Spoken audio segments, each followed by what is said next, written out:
Ampunilah ya Tuhan, ampuni kami, lihatlah kami bertobat.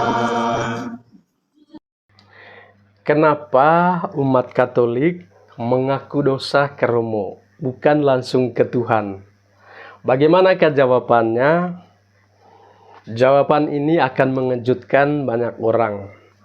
Teman-teman, dari zaman ke zaman, banyak umat Protestan bertanya dan selalu bertanya-tanya, kenapa umat Katolik harus mengaku dosa ke Romo? Bukankah kita bisa langsung mengaku dosa kepada Tuhan? Nah, ini pertanyaan selalu muncul, teman-teman. Apakah Romo bisa mengampuni dosa? Mau tahu jawabannya? Untuk itu, mari kita kupas, teman-teman. Jawabannya akan membuka mata kita semua. Yang pertama, apakah kita bisa langsung mengaku dosa ke Tuhan? Jawabannya yes, tentu saja bisa.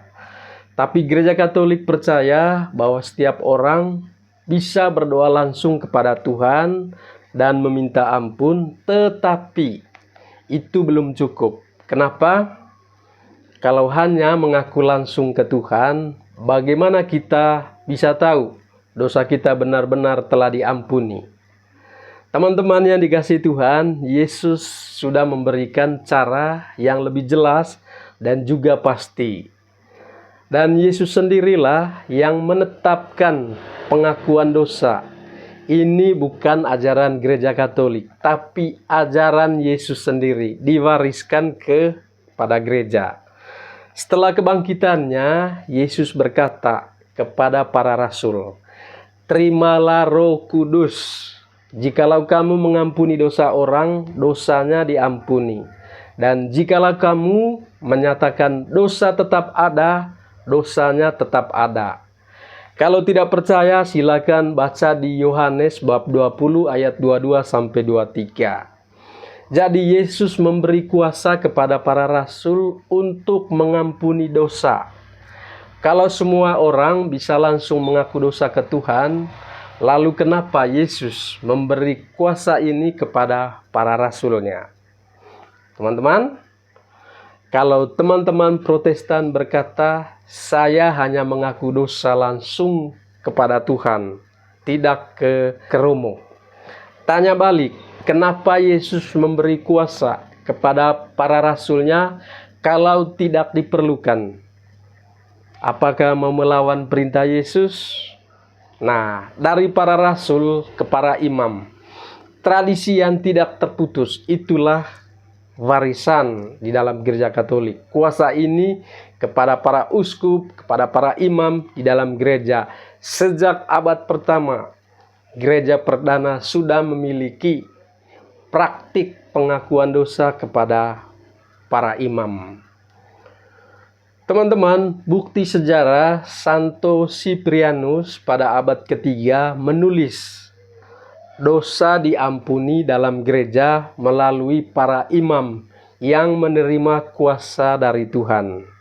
Kemudian Santo Yohanes Chrysostomus pada abad keempat berkata, para imam hanya melaksanakan pelayanan, tetapi pengampunan berasal dari Allah sendiri. Jadi pengakuan dosa kepada imam atau kepada Romo sudah dilakukan oleh gereja sejak zaman para rasul.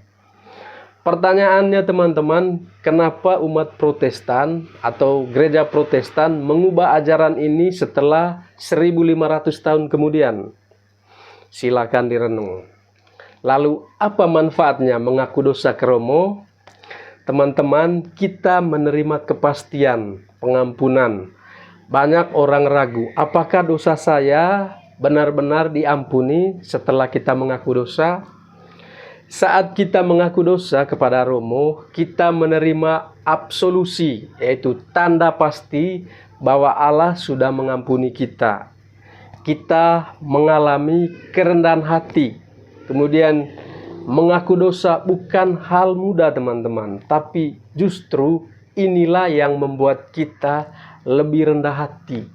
Kita mendapat bimbingan rohani, pencerahan dari Romo ketika kita mengaku dosa, memberi solusi kepada kita.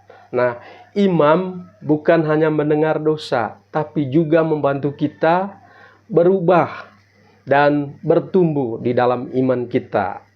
Nah, bandingkan dengan hanya berdoa sendiri. Tidak ada kepastian toh, tidak ada koreksi atau bimbingan. Mudah jatuh ke dalam dosa yang sama lagi. Jadi teman-teman yang dikasihi Tuhan, kesimpulan dalam video kali ini, pengakuan dosa adalah perintah Yesus sendiri, bukan hanya perintah Gereja Katolik.